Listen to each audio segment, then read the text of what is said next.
digital arena, on the app, on your smartphone, on X, YouTube, and Facebook. The Sportscast. Expect the unexpected.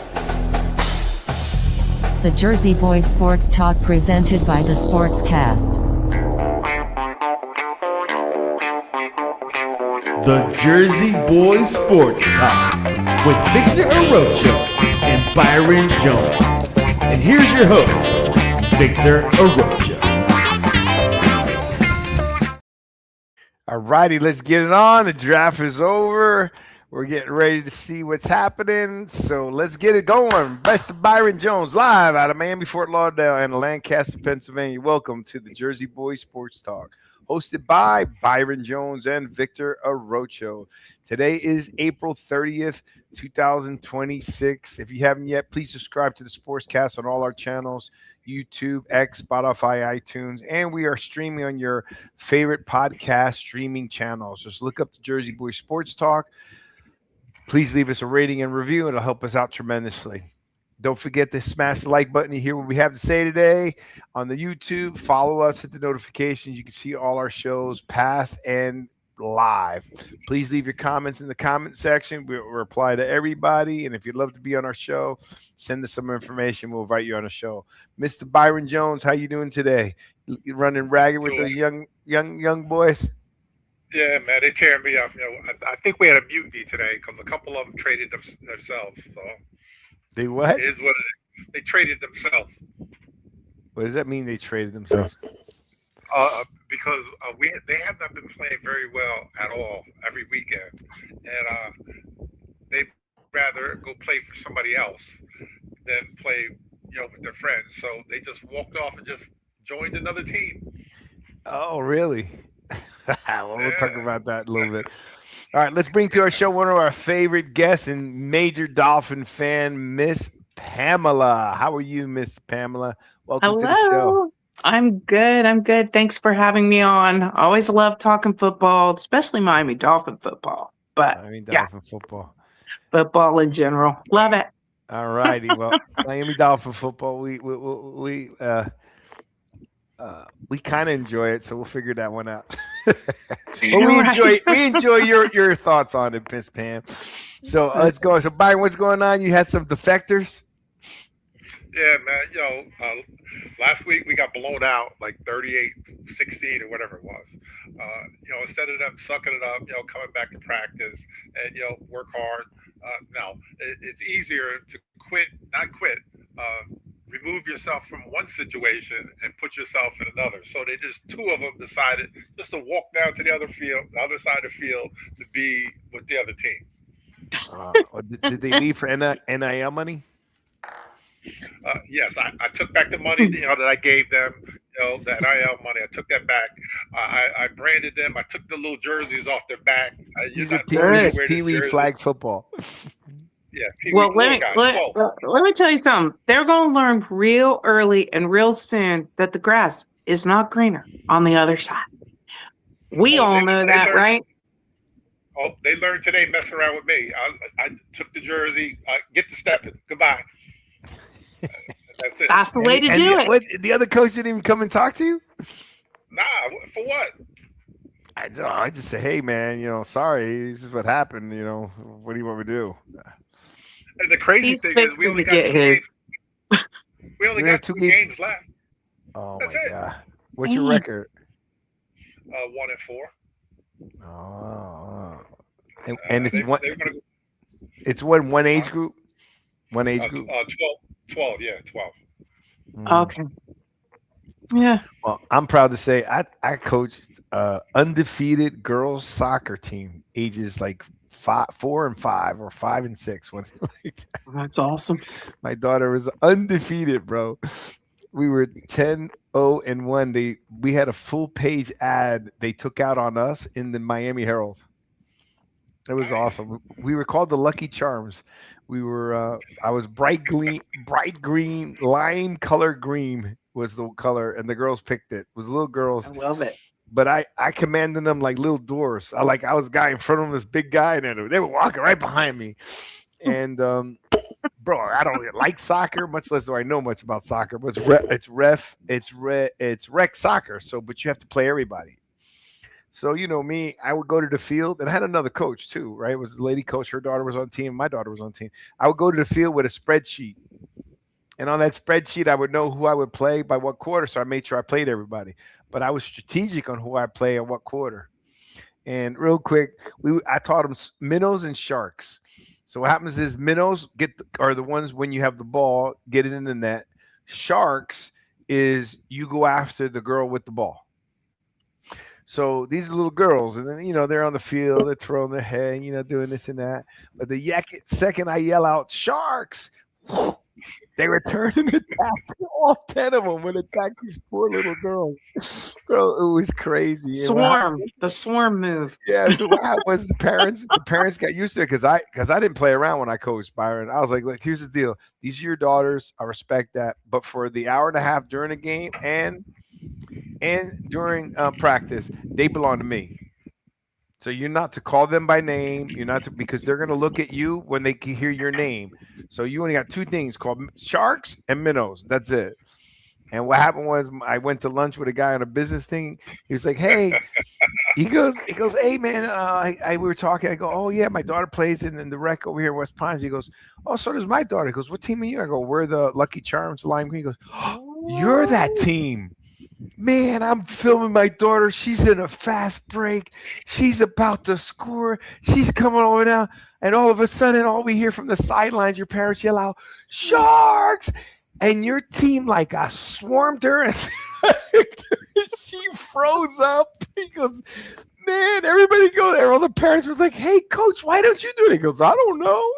It was so funny, bro. Sharks and minnows. What are you talking about? He goes, bro, that's brilliant. But man, you killed my daughter's chance to score. I go, bro, listen to me. My job was just to help those girls think. I didn't know I'd go undefeated. It was so funny. The parents were awesome. And that's it. I have another story, but we can go on. We got more about the draft. But yeah, I mean, I never thought be undefeated, much less. So it was fun. The girls were cute. And they taught me how to coach better because, guys were tough on them. With girls, you can't be tough on them. But they were smart. They listened better than boys. Boys, if you're too aggressive with them, they, it's just crazy. So, all right, let's get going. Big hat headlines, top headlines, NFL draft recap. All right, Byron, what do you think about the full draft on the Giants? The Giants, let's see. I think they had a great draft. I really do. We filled a couple holes. As far as like a corner, line, a top lineman from the University of Miami. Arvell Reese is going to be, that guy. They're going to play him off the ball linebacker. He's going to play. Everybody was worried about him playing, an edge. No, he's going to be off the ball linebacker next to Tremaine Edmonds. So yes, I love it. We've also signed 9 undrafted free agents, and one of them is the kicker from Michigan, and they had a picture of him showing him kicking a 70-yard field goal. I thought we also had an all-pro kicker we signed, though. I mean, that was a punter. Yeah, all-pro punter. No, both. Yeah, the kicker too is pretty good. The kicker and the punter. And you figure Harbaugh's thing is special teams, so he's going to load it up, and probably the best guy is going to play or going to be a part of the team. But yeah, the Giants had a great draft. All better now, like my little thing says. And I've stopped banging my head on the desk, and I'm fine now. So you think they're going to play? They're not playing Reese's edge. So you think that's out? Nope. Because what I see for for him playing edge, he may have some. Well, I mean that's the best of both worlds. But what I see for him, he could have issues with the edge position. But I didn't realize you weren't using him as an edge rusher. But I think from what I am reading and what I'm seeing, that's the best of both worlds because he's a good player. But, he may have some shortcomings when it comes to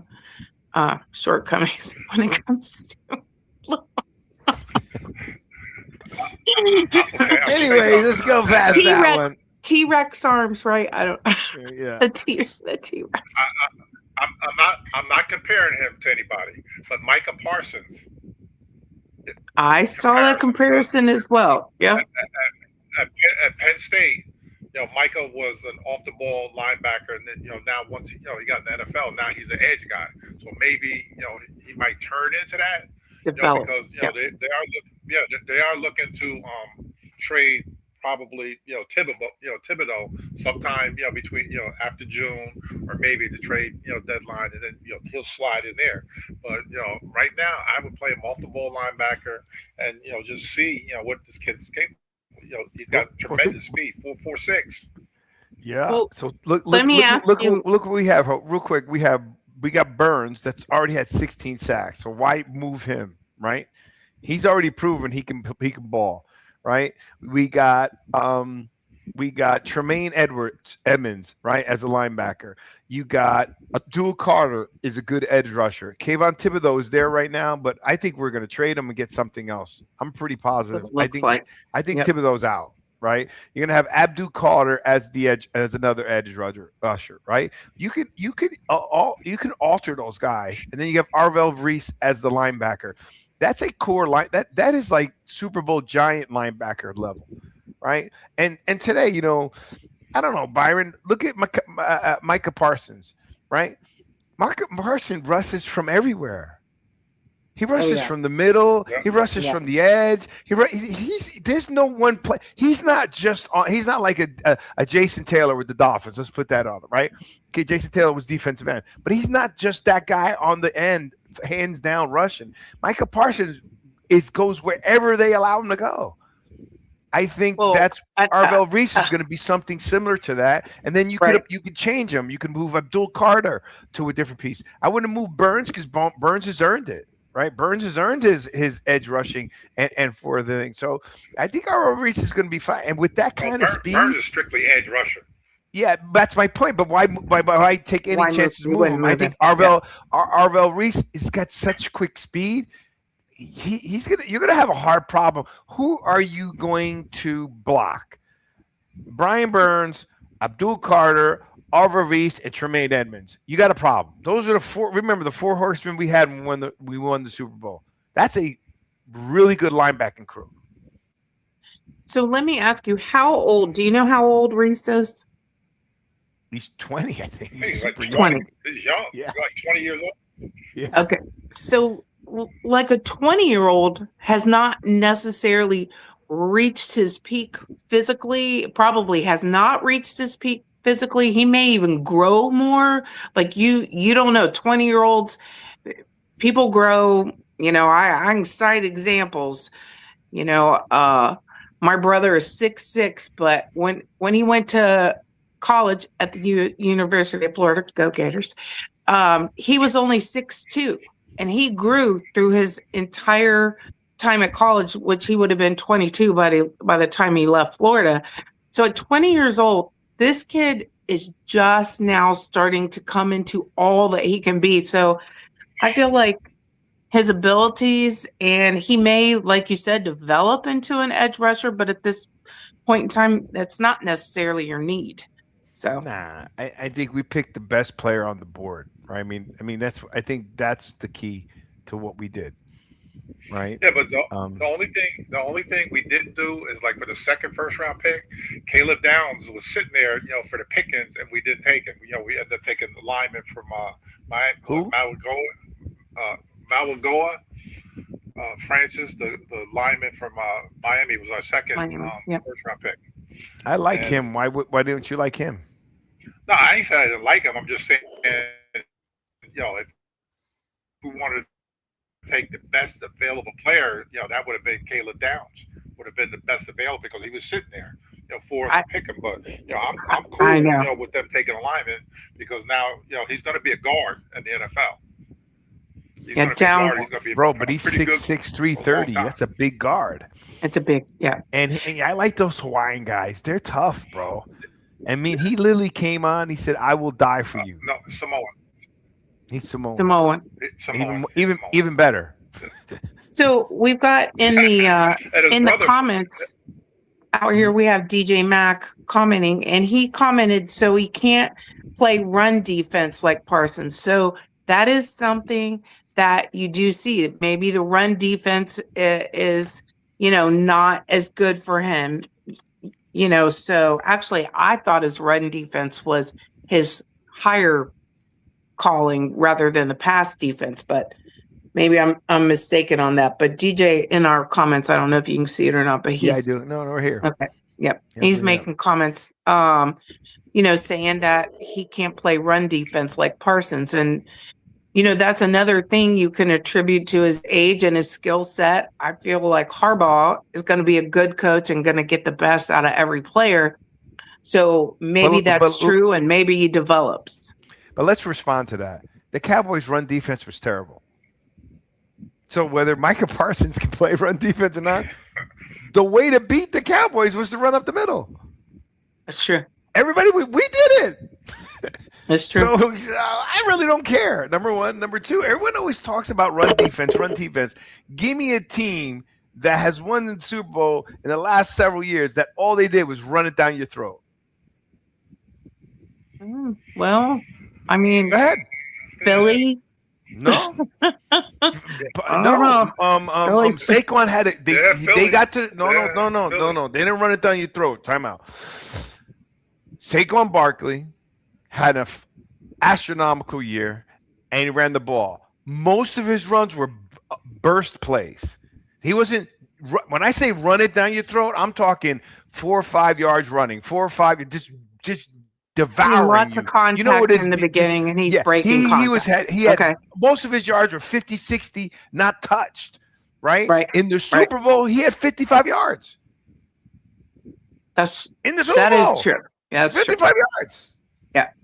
Right now, you got to still worry about him. Don't get me wrong. And don't get me wrong, you need a run game. You need a run game to establish a run game to help the RPO, no doubt. And DJ Max, and I'm not disagreeing with you, not because I love you and love your comments. I'm just saying to you, Seattle. Yeah, you're right. What happened when they had there the you chance go, DJ. to win the Super Bowl, right? When they had the chance to win the Super Bowl, they didn't, and then it happened. They won it last year, but I'm talking about when they made that bad call when they were against the Patriots. Right? There's not a lot of teams that are just going to play smash mouth football that you have to worry about. It's a quarterback league. Eventually, they're going to need to throw. And then when you run 4-4-6, the guy can run behind through you, but he ain't going to run past you. Go ahead, Byron. Good call on Marshawn Lynch. You're right, Santiago, but that was the year they didn't give him the ball and they should have won the Super Bowl. That's my point. Right? And DJ Mack is right about last year's Seattle team. They did run the ball well. They did. Yeah, and they let him go get away. Kenneth Walker. They let him go to another team too. Yeah, and the MVP they let him go. That. That's a great point. So my point being is I agree with you that he may not be able to play the run, but he's young enough to develop into that. That's what right. And he also made a comment about D. Lawrence. There is no doubt you can't replace D. Lawrence, right? That was it. So he can't play run defense, like Parsons. What was this? Is that where he went? Less D. Lawrence on that line. Santiago. There's no D. Right. Wait, I'm gonna listen to them. He went to the Chiefs. Imagine the Chiefs getting this kid. Byron, you got to admit, it's still going to be hard to replace Dexter Lawrence, but we're not doing a bad job. We're picking up cornerbacks, we're picking up linebackers, and I think we're going to get a D lineman. We already picked up a D lineman in the draft, and I bet you we're going to get a D lineman for Thibodeau. Well, I also think you're very young as well. What you say, Byron? No, well, they drafted a kid in the 6th round from Auburn, and then they just signed the defensive lineman. They're looking to sign another one and another one, so they're going to load up a defensive lineman. And you figured it's going to be like a rotation. Going there 2 plays, and this guy goes in 2 plays. And, they're not just going to have that one dominant, guy. And then getting back to the other thing with Michael Parsons, real quick, the way you negate a great pass rusher, you run the ball at him. That's how, which is what they did against Dallas. Issues, and Lawrence Taylor was like that too. What people. You run the ball at him. That's all you do. Because you run away from him, he's going to catch you, down the line. But if you run at him, then it's going to be a problem. Exactly. And look, and Burns plays both. right? I'm really high up on Burns, and that was your guy for the last 2 years, 3 years, Byron. You called it out on Burns, so I'm Yep. happy with what we did. I think having that 10th pick, trading Dexter Lawrence. Hey, Dexter Lawrence has still got to prove himself in Cincinnati, right? Maybe maybe he needed to change. Maybe he needed to get in shape, but he played out of shape last year. And Harbaugh's not the kind of guy to let go of a good defensive person if he feels that he's not a good fit for the team.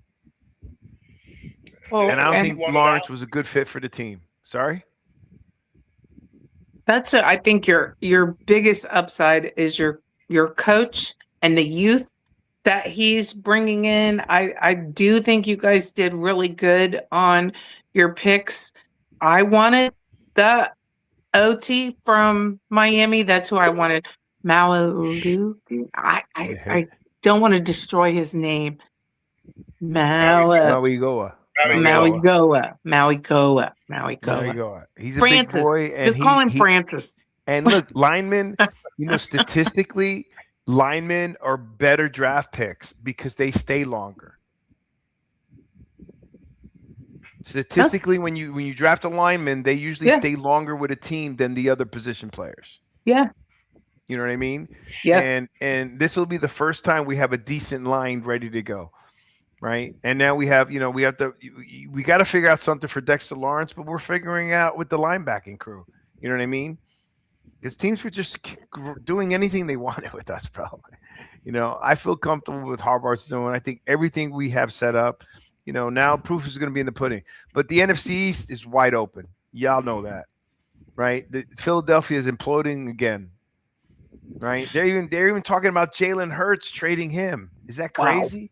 Wow. MVP of the Super Bowl? I know that he's not, but there talks about it. That's just it shouldn't be talked about. Right. Well, right. AJ, It shouldn't be. That shouldn't even come out of anybody's possible mouth. Is my point. Well, AJ Brown is getting traded. That's for sure. But that's a key player. He's a baller, man. Well, in talking about stuff like that, trading your quarterback who's the MVP of the Super Bowl, that's just adding poison in your locker room. You're just stirring the pot. Everything is all churned up. I don't think you're doing yourself any favors as an organization doing that kind of thing. If that's what you're thinking, keep it in house. Why are you putting it out there? Why are you even talking about it? Doesn't make any sense. Talk about it. This is AJ Brown always talks. They just do it. Well, AJ Brown is. It is what it is. But also, Dexter Lawrence wanted $35 million. We didn't want to pay him that. He got 28 with Cincinnati, so he'd be all right. Exactly. So yeah, exactly. So let's move on.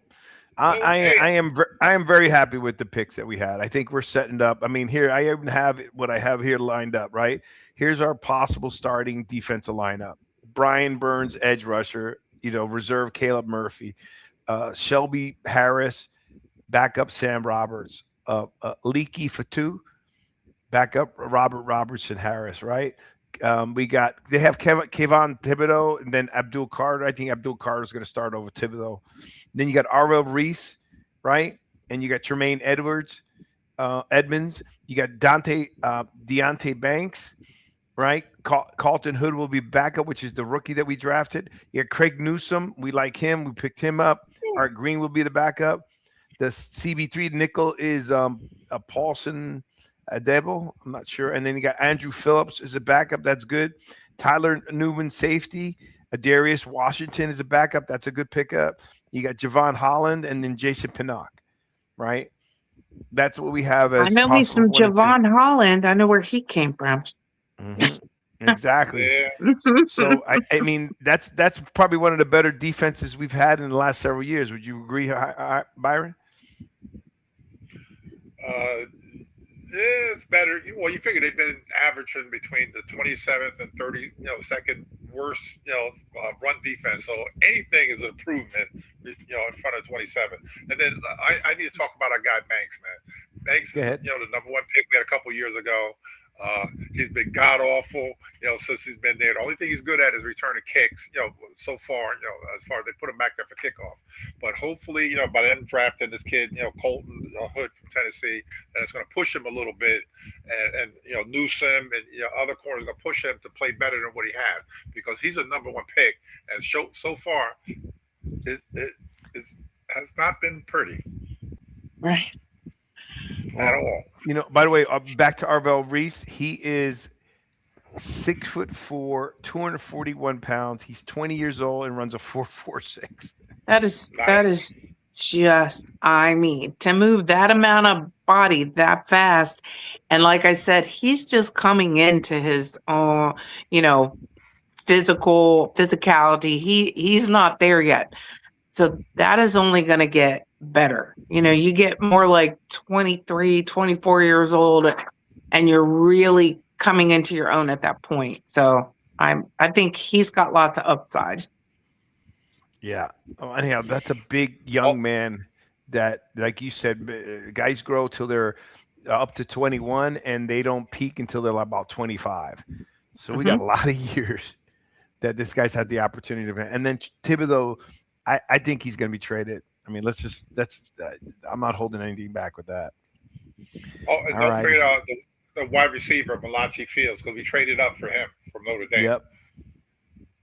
I have him at 6'3" wide receiver. They get to throw the ball up because he's not that fast. He ran like a 4.6 40. So he's going to be that guy when you get in the red zone. Throw it up. Go get it, big guy. That was what's his name? Remember the guy that used to play for the Jets? What was he? Super tall. The guy who had the gun, shot the gun in the nightclub. Oh yeah. Plexico. Plexico, yeah. That's the same Plexico. That was our guy. I was going to say he was 6'6". Giants, right? Yeah, he is big. Yeah, he's big. I met him down here in Fort Lauderdale. All right, so we got him. We got there. Okay, after Cowboys select Caleb Downs at 11 pick, Giants wide receiver league. They commented, "I'd rather get Downs than play against them." Yeah, I mean, that's the guy you want. You were mentioning, yeah, Byron. Yeah. Hey, he was a little upset, and then he made these comments, and then he took it off. Like as soon as he said it, because probably somebody from the Giants said something to him, like, "Yo, man, you really don't want to be saying stuff like that." Because, but he agreed. Who did he take instead of? Who did we take instead of? We took the at the 11th pick. The Cowboys right? The Cowboys took Caleb Downs, which was right after we took our guy. Miller. Neighbors knows what a great safety this kid is. He's good. He was a freshman All-American at Alabama, and then he goes to Ohio State and he does the same thing. He's that good. The only thing, like, put it this way, if he was like Kyle Hamilton's side that plays for the Baltimore Ravens, if he was 6'3" or 6'4", without a doubt, he would have been a top 5 pick, without a doubt. But because he's on the smaller side, that's why he kind of dropped a little bit. But yeah, he's Caleb Downs, man, is a great player, man. I watched him as a freshman at Alabama, man. The kid is good. I am still happy with an offensive lineman, Byron. We can't. For me, we said it, and I said this the other night. I was at my friend's house. I said the game is played in the trenches, and they go, "That's definitely a Jersey term." Right? I don't know why, but they called it a Jersey term. I'll stick to it. Game is played in the trenches. We need big guys, 6'6", 340 pounds. We need big guys. That's how the football's played in the NFC East. Outside of the Cowboys, that's how the game is played. And look, we got enough. That cornerback, that safety wouldn't have filled Dexter Lawrence. We're good, right? And what's his name? And Harbaugh is known to go deep with defensive backs, right? So he probably doesn't want to pay top dollar and wants to keep going deep and deep and deep with defensive backs. So I have zero problems. And by the way, Neighbors was the first one to greet Maui Goa. He went and John Harbaugh is the man, bro.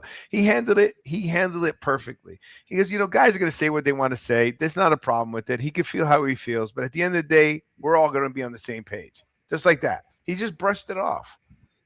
Well, and he wasn't saying anything bad about the guy you did pick. Well, he greeted him first.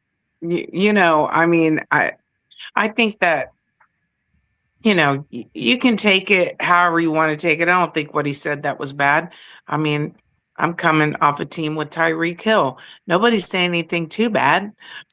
We got Tyreek Hill. He's always not Yeah. anymore, thankfully.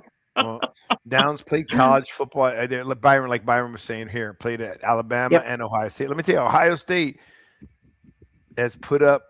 They had a lot of defensive players. Let me tell you something. With Ohio State, Downs won the 2024 national championship and also the recipient of the Lott Trophy and the Jim Thorpe Trophy. Yeah, he's a baller. But with that said, they still couldn't win the national championship. Think about all the players they got selected. Couldn't win the national championship. What I Right. think was funny was the comment that Downs made when one of the announcers was asking him how he felt about what Jerry Jones said about him. He was like, "Well, I wasn't really listening to him. I was too excited." I thought, that kid, just keep on not listening to Jerry Jones. You'll do good. Well, it's true. It's his moment, right? It's his moment. He don't need to hear anything else. I'm pretty sure Joe. Hey, can you hold on, guys? Byron, keep this going. Continue going. My wife's calling. But anyway, Gotta get that. Gotta answer the wife's phone call always. there you go. This guy was probably the third, he's like the second or third best defensive back that was available. Colton Hood from Tennessee. And Yeah. that was a good pickup for us. We did need more help in the corner, like I said before, because the other guys have been kind of disappointing. And I bang my head at the table every time I watch because we've talked about it with Victor before that he's one of those corners that when he'll run the balls in the air, he doesn't turn to get his head around. He never. Right. He Right. he runs right into the guy all the time. Right. So hopefully we'll have better luck with a Tennessee guy because we still have Jalen Hyatt, the wide receiver, on the other side. So we'll Thought see. I was on mute. we'll see how it's going to work out. But that was a great pick. Colton Hood from Tennessee. And he's a decent size too, cornerback. Yep. I like cornerback, but there's something's wrong how they're teaching them because Byron, it's not like, look, how the game is played. Every sport, when we were baseball, we played baseball when we were younger, right? They taught us to square the bat, right, to the ball, square your feet to the ball. Now, that's what I'm saying. Now it's do it with your foot forward so you could run, hit the ball, and run. Does that make sense? Right. Yep. So there are things that you have to change, and you get better techniques. When you hit the guy, hit one shoulder so you can move. Instead of hitting him with two hands, maybe hit him with one shoulder, throw off his rib. So, but I will tell you that I see like defensive backs from Kansas City and so forth. They turn their heads. So I don't believe that they changed that technique as a defensive back not to turn your head. Well, Unless I'm missing something, Byron, because the second you turn your head, you're a receiver. You can get away with a lot more stuff. A lot more stuff. The way the rules are written in the NFL, if you're teaching it in any other way, it doesn't make sense. If the rule was different, I could get it. But the rule is if you don't turn your head, a lot of times they're going to throw that flag. Well, So- two things. You get pass interference, and you also Yep. get what do they call it, Byron? When you like say if I was just put my hands in your face, I forgot it was there's a penalty for it, but you cannot shield the receiver. You understand? So you're either going to get called for that or you're going to get called for pass interference. But the second you turn your head, you just got to see it and turn. Yeah. Like at the end of it, just turn and then what I would do is I turn and jump backwards, so I jump into the guy. That's not pass interference. Right. Now, once you're turned around, Once I turned my head, and if Yeah. I had the jumping ability, the speed that these guys had, it was over. Yeah. Right? Because I'm just going to turn my head and jump into the receiver. Well, and the thing is the ones that do the best are the ones that really pay attention to the wide receiver's eyes. Like, you can read a guy. Okay, the ball is right there. Like, learn how to read the room, they say, right? So you see, that it's coming. You turn around at the right time.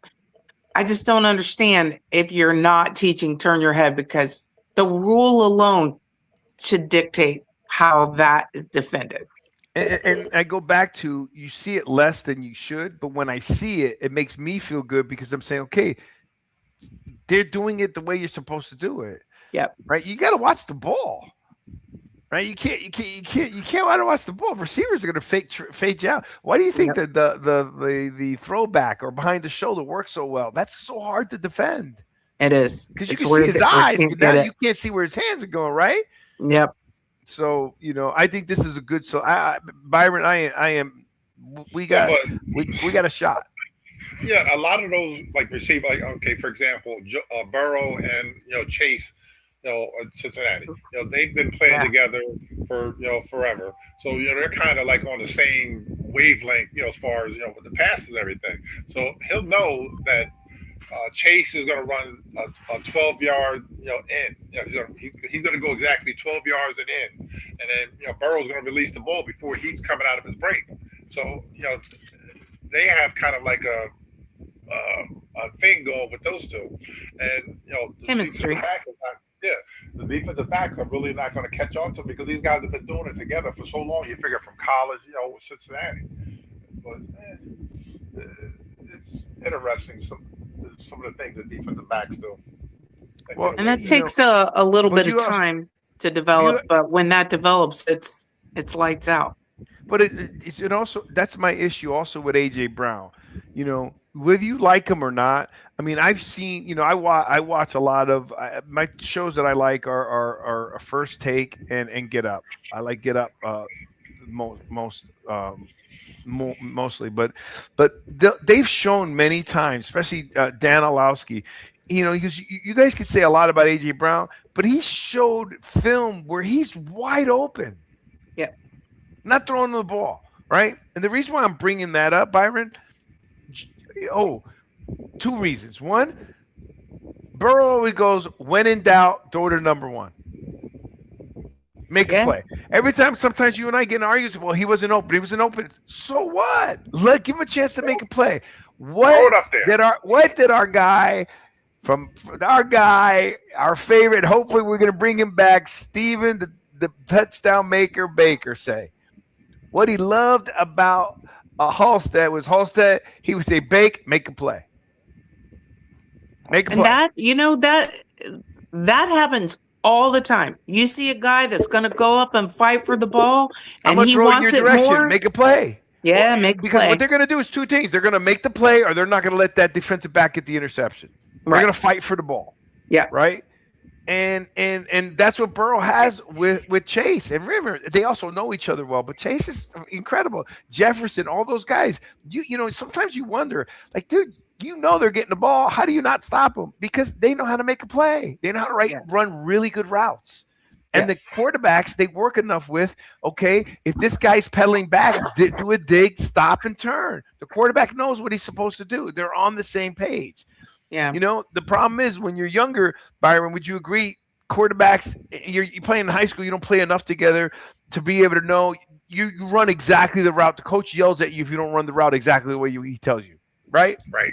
Yep. Okay. There's no ad lib, right? Other than if you hit the sideline, turn up. That's the only thing you do, right? When you start getting to higher level, like when you played, Byron, now it's different, right? Yeah. The quarterback and the receiver has to know if he's on you, you're going to do a different run. Your route's you're going to shorten the route. You're going to extend the route, right? So there's so many different changes you're able to do, but that's why time is big. What's prime? AJ Brown to the Pat. What's prime, Santiago? AJ Brown's going to the Pats. That's a good move for them. I think he was June 1st. Yeah. I think he was talking about the kid that we were just talking about, the kid that the girls picked up. That's what he was talking about. I think he was saying he's prime. Mm-hmm. The kid that Cowgirls picked up. The Cowgirls picked up. Downs. He says he's calling prime. Don't ever put anybody in Dion's league. I'm sorry. No, I just think he was just saying he's like a prime player. He was a prime pick or whatever. You never know with Santiago. He's always trying to throw a dig because he knows Deion Sanders is one of my favorite players. Oh, well, there you go. Yeah, and he never played for the Giants, and he played for the Cowboys. So for me to like him that much, that tells you something. Because I don't like Cowboys. And the Ravens and the Washington Redskins. And the Atlanta Falcons. He There played you for a whole go. bunch of teams. He started Ladderfuck, yeah. But I wish I would But he have. was I wish Cowgirls I would have saw forever. him beforehand because one of the reasons I didn't like playing corner is because if you do a good job at corner, you feel like you're not in the game. Dion perfected man and off the ball. He perfected man and zone coverage at the same time. You know what I mean?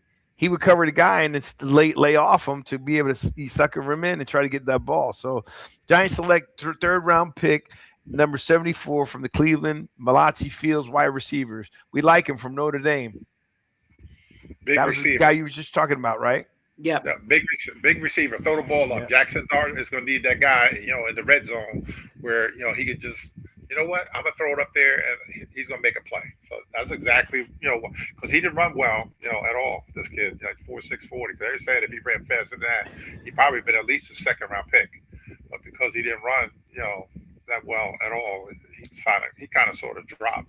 But Right. he makes plays though. Notre Dame, they did chuck the ball up there and he did go get it. But hey, look, the one thing that the analysts are saying, and I'm saying the same thing, Byron, is now it's going to get down to, is Jackson Dart going to stay out of the damn blue tent? Because that's our problem. This is his thing right here. That's what he's got to use, is his head. He needs to learn how to use his brain power and not just rely on. College is different, and hopefully he's kind of learned his lesson. You can't do the same things in college that you did, or that you can't do the same things in the NFL that you did in college. He's going to be. Well, the thing is, the thing is, Harbaugh has to be on him. He has to be. By the way, they still have Russell Wilson on the depth chart, dude. I thought they released him. No, he's gone. They didn't update it. He's been out. But he's the water boy. Dart's going to have two people in his ear.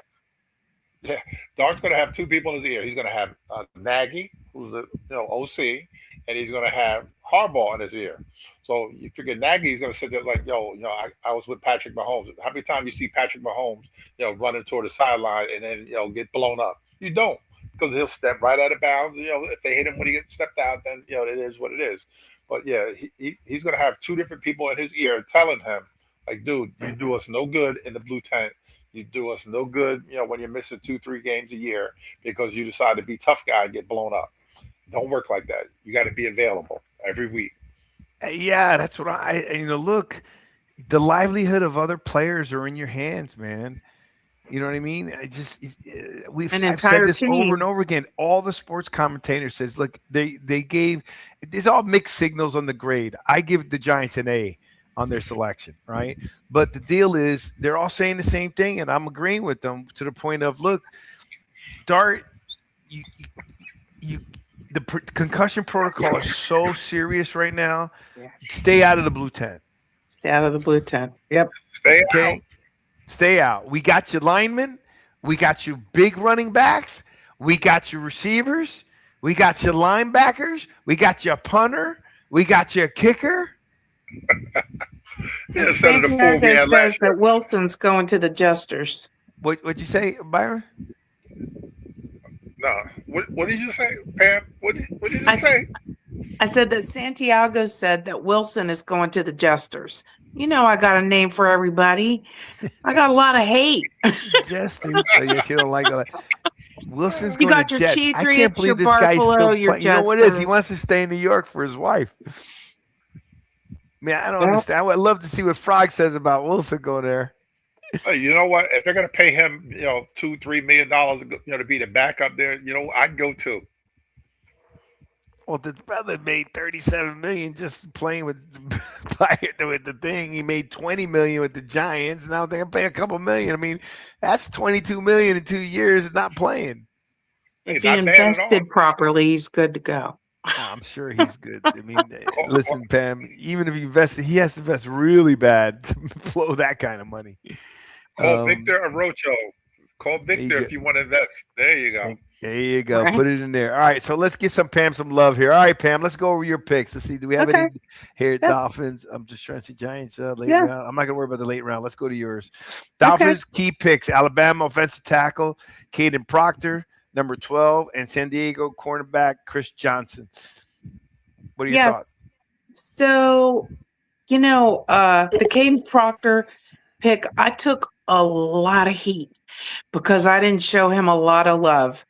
And it is not that I doubt his skill set. I think Caden Proctor, first of all, the guy is huge. He is 6'6", 352 pounds. This guy is huge. And sometimes he's done, close to 400 pounds. So there's one thing. He's got a little bit of a discipline issue, and I get it, but he's got to watch his weight. But also, he's not a real self-motivator. So apparently, he's got a little bit of lack of drive. And that comes directly from Satan himself, who actually coached him. Yes, I got a name for him too. That's an easy one though, right? That is Satan.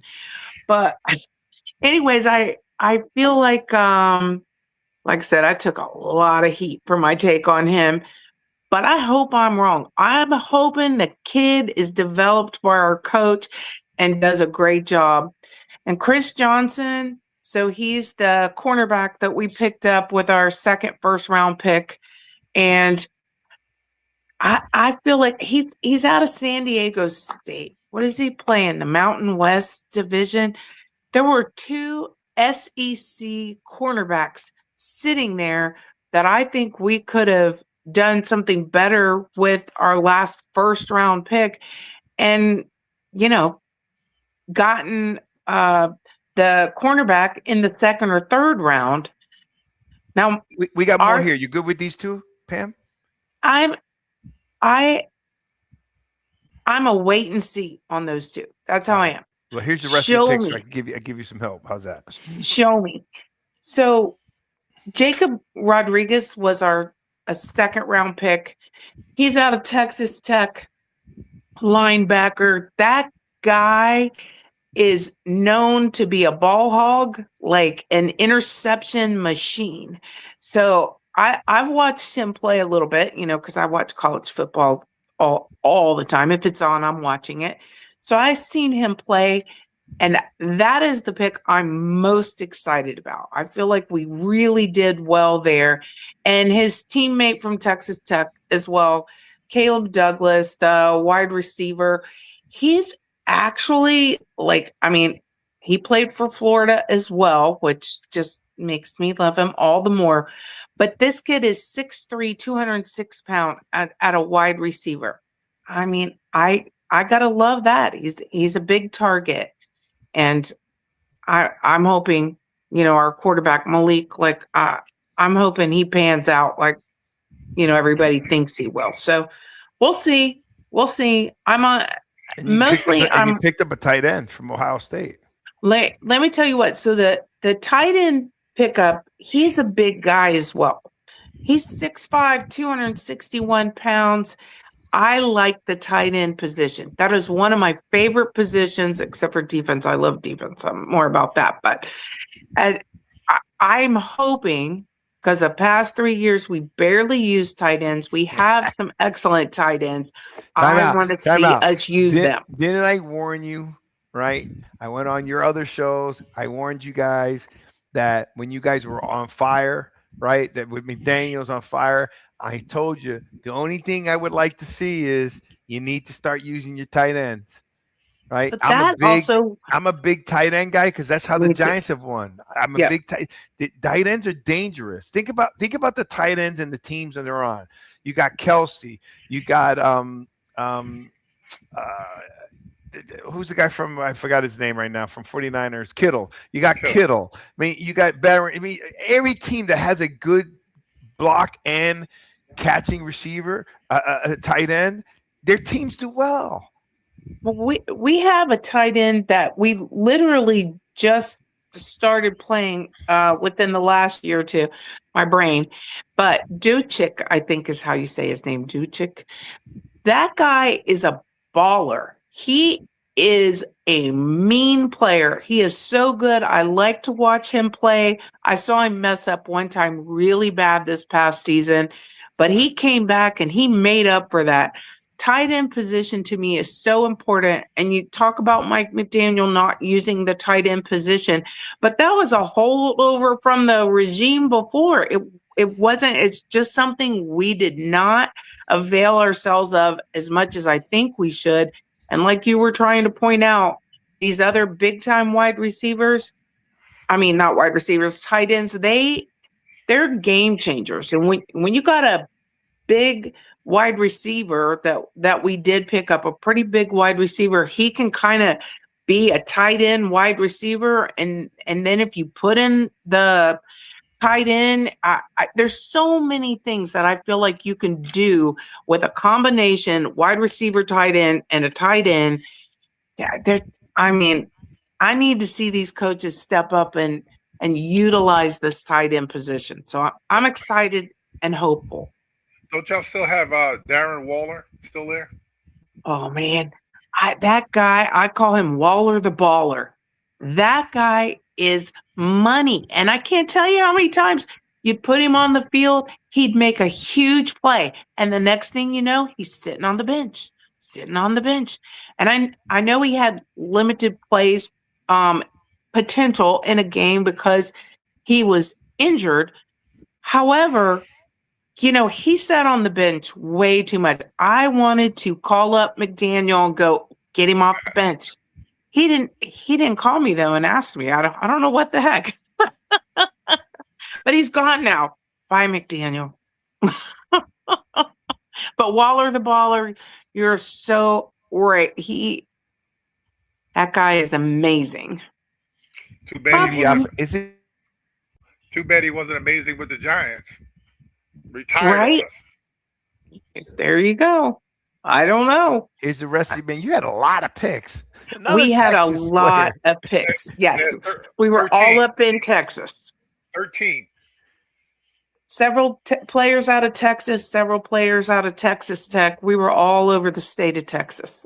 I love it. Speaking about your first round pick real quick.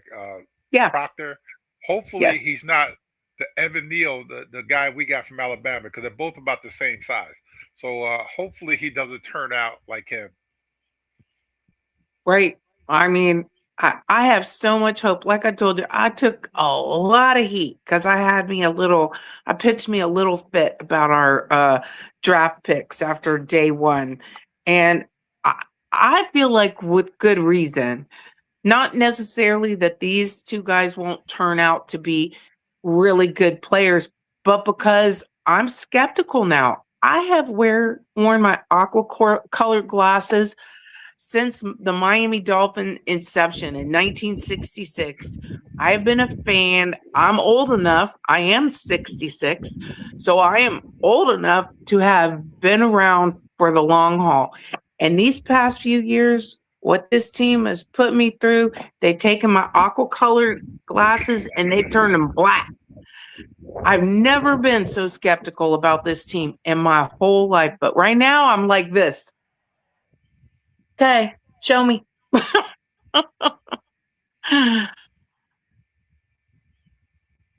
that a drop the mic? Nah, that was good. Well, you had so many picks. I'm getting lost here, man. No, we did. We had like 10, 11 picks and stuff. It's still going. Yes, it is. I can't even go. It's like, oh my God. Exactly, Santiago. Santiago's talking about it was the Chris Greer regime. That went on way too long. That dude was horrible.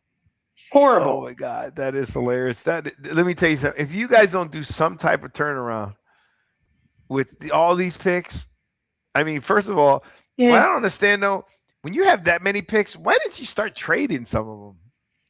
Well, actually, we traded our first round pick for 2 fifth-round picks and went back behind the girls because the cowgirls picked up. Look at, I still got another line. Yes, I know. I know. God. We did. We picked up lots of Texas Tech. I mean, Of course, you know how that goes. You get in those later rounds. Maybe they turn out to be something, and maybe they don't. Yep. Hit or miss. Hit or miss. But I honestly feel that way about first round draft picks too. I mean, I only have to say 2 words for first round draft pick disasters. Jamarcus Russell. Oh my God. Yeah. You Yeah, but want to talk about. There's a lot of bust there. What do you think about this, Byron? You think this is Dexter Lawrence is hard to replace, but do you think this is a good piece, at least to help us? Yeah, it's going to be by rotation. The more bodies, the better. Everybody, the one guy's not going to be in there, 10 plays in a row and get tired. Just rotation. They'll be fine. Can't be any worse. Like I said, they were 31st in the run defense with him. So, how much worse can it get? Oh, don't ask that. Good Lord. That 32. You ought to know the answer to that question. I know what we were 30. We were 31. 31st in run defense. It's only 32 teams. So, who was worse than we were with him? Hey, look, right, exactly. We were that bad, but we were still in games we could have won, Byron. I know, but still, multiple times. We were in multiple games we could have won with a bad run defense. That goes back to me telling you that you need to be able to stop the run. Don't confuse it. I will never confuse it, and I believe you always need a run game. And but to still be in games with having that bad of a run defense, you cannot tell me. I'm sorry, DJ Mack or anybody else. You cannot tell me we have upgraded. Everyone's comparing this linebacker core to the Carl Banks, to the Lawrence Taylor group. Now, nobody's Lawrence Taylor in there. I was going to say LT. There's no LT in there, but it's giving us 4 great Like, you got a problem, right? First of all, without that many linebackers, they couldn't stop Brian Burns. What are you going to do now? Right. Well, because everyone thinks it's an edge rusher. Okay, an edge rusher. For our listeners and our fans, Byron, explain the responsibilities of an edge rusher. You got to set the edge, for the run, and pretty much, don't let outside contain. Don't make sure they don't run outside, and you want to set hard edge where the corner comes up, the outside backer comes up, and you want to get after the passer. After the passer, because that's what they're paid to do. That's what these guys are getting, 35, 40, or $50 million a year to get after the passer. So that's their job, edge. Okay. Pay me that, I'll do it. I'll do it for half. Right? I'll be like this. Come here. So Byron, so then with that said, do middle linebackers blitz? Yes. Yeah. And these are stupid questions. I'm asking for a reason. I'm leading up to something. Okay. You got it. It's not like everybody blitzes, right? We go all out blitz. Everybody's coming. I'm bringing the house. Okay. The house. You got a 6'3". When I say 6'3", 4'6" linebacker, and Arvo Reese blitzing at the same time. You have Brian Burns and Abdul Carter blitzing. You got a problem. You got a problem. Because I don't care. Run. You got these guys blitzing. You got a problem, right? We need our defense. First of all, number one. Number two, I do believe linebackers obviously got to block and so forth, but our defensive line's got to hold that line up. Yeah. Yeah. Right? The linebackers are a cleanup. They can't be getting through the hole cleanly. So when you say we had a bad rush defense, Dexter Lawrence was in there. And it was still bad. Man, we were still bad. And didn't you say he was out of shape, right? He wasn't doing the things he was supposed to be doing. So look, hey, I like having speedy, lots of linebackers because that gives the chance to cover. Yeah, but when you play like a 3-4 defense, kind of, sort of, the job of the guys in the front, the 3, is to keep the linemen from getting a free shot, at the linebackers. That's their job. You got to be able to, that's why some of the defensive ends are, now are 300 pounds. They Yeah. don't rush the passer, the way they used to back in the day because they're that big where they're going to take up, all this, a tackle or guard or tight end and a tackle, and they just got to take up bodies so they don't have a free runner, at the linebackers. So the linebackers can make the plays. Big enough to take a double team, that kind of thing. Hey, say hi to Mila. Oh, hi. Hi, baby. It's my neighbor's dog. He's a Pittsburgh fan. Hello, baby. He's a Pittsburgh Steelers fan. Rob, how'd you like your picks? Puppy abuse. Aqua and orange. He's not happy with his Pittsburgh picks, Byron. This is Mila. Say hi, Mila. Hi, Mila. She's the quietest, nicest dog you ever know. I got a cool dog too, but she's not. This one's really quiet. She's cute. What'd you think about Pittsburgh's picks, Byron? He's not happy with them at all. I think it's puppy abuse. Put Aqua and orange on that dog. I don't think so. What's Ashley's team? Who's Ashley's team? Oh shit! You're probably right. The owner of the dog is a Dolphin fan. It's a woman. 3 fins up. It's a woman. The one who brought her here is a Pittsburgh The fan. smart one. The smart one. The smart one. Her name is Ashley. Shout out to Ashley and shout out to my Ashley. boy Rob Shout out Matonic, Ashley. the Go Fins, baby. the model of the apartment building. Right? And she said to put some green and what did you say? Aqua and orange. Aqua and orange. On her. What was I gonna say? Shelby, hey, look, Byron, again, being that bad, how we can't get worse. Mm. Oh no. I think I'm excited. Byron, do you I look, they're all talking about coming down now.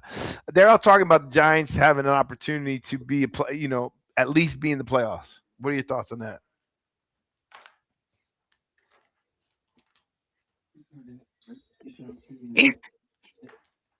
He's got nothing to say. Are you about on mute or you're like in shock about that comment? What's going on? We can't hear you. Yeah. Byron, check your mic. Do you have your mic up and down? Can you hear me now? There you are. Okay. Yeah, I'm a little shocked that I just want to have a winning record, man. I'll be happy with that. I'm not going to predict the playoffs and this and all anything. Just be better than what you were. I got to tell you, when I watched the Giants play quite a bit this past season, and I took them in my pool quite a bit. People might have thought that was stupid, but I won several weeks because of taking the Giants in my pool. But here's the thing. Like you were saying, Vic, they were in so many games right down to the end. They were robbed a couple of times. There was, a few things that were like questionable calls at the end, and you lose by a field goal or by 1 point because the field goal put them up. But I don't think you were missing that many pieces, especially with Jackson Dart. Jackson Dart lifted your level of play a lot. Yeah, here, let's look at it here. All right, so look, we lost to Washington.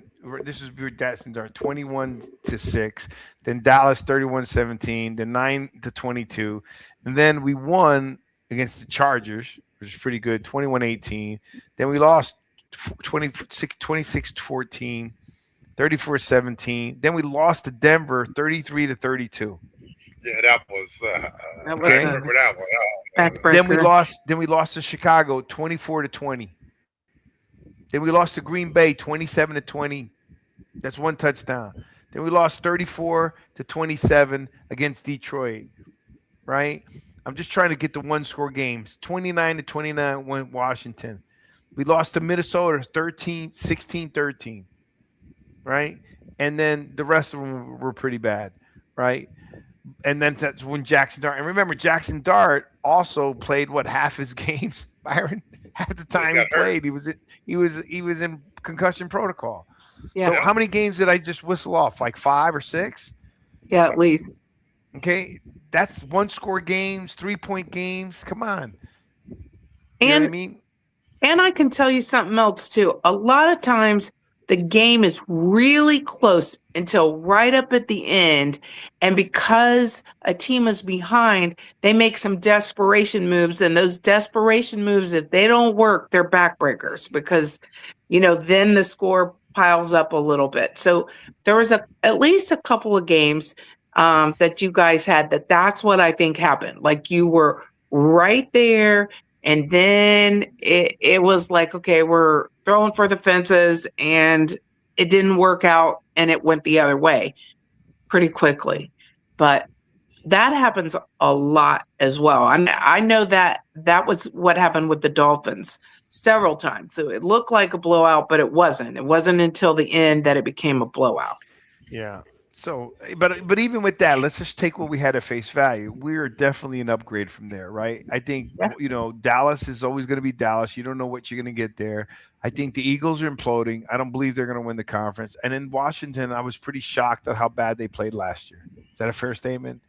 Like, he did get hurt, man. The quarterback was out most of the season. That's his second year in a row hurt, though, Byron. Yeah. His first year. But Washington's a good second team. Year. First year he had the ribs, remember? Yeah. Yeah, but he still played the whole season. Yeah, I did, but he was still injured. Remember, we even had times, he's injured. We were using his ribs as excuses. So this is his second year, and then he's hurt. Even I think the team that's going to be dangerous is Cincinnati. They can beef up that defense. They're going to be dangerous.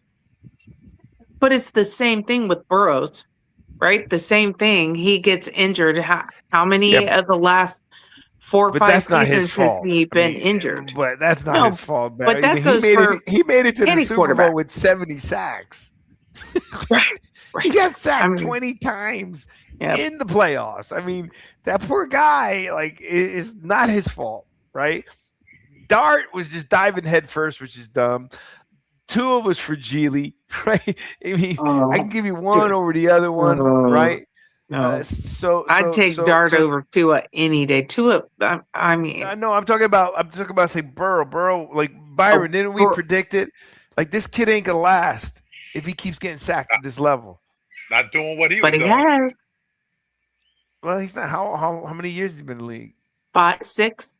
Is it 6, 5 or 6? That's not a lot. Maybe today's 7. quarterback. That's not a lot. Maybe 7. Right. Yeah, but if you're getting hit like that, it's not like he has the pansy effect. I like from that the kid. Cheaters. Let me tell you. That's who I wanted the Dolphins to get. We're gonna have to wrap this up. I was gonna catch up. Yep. Byron. What is he at? Atlanta, right? Tua. Another guy at Atlanta? No, I'm saying Tua's at Atlanta. Tua, yeah, he's at Atlanta. Yep. Guess what? My cousin is from Georgia, and he's a huge Atlanta Falcons fan.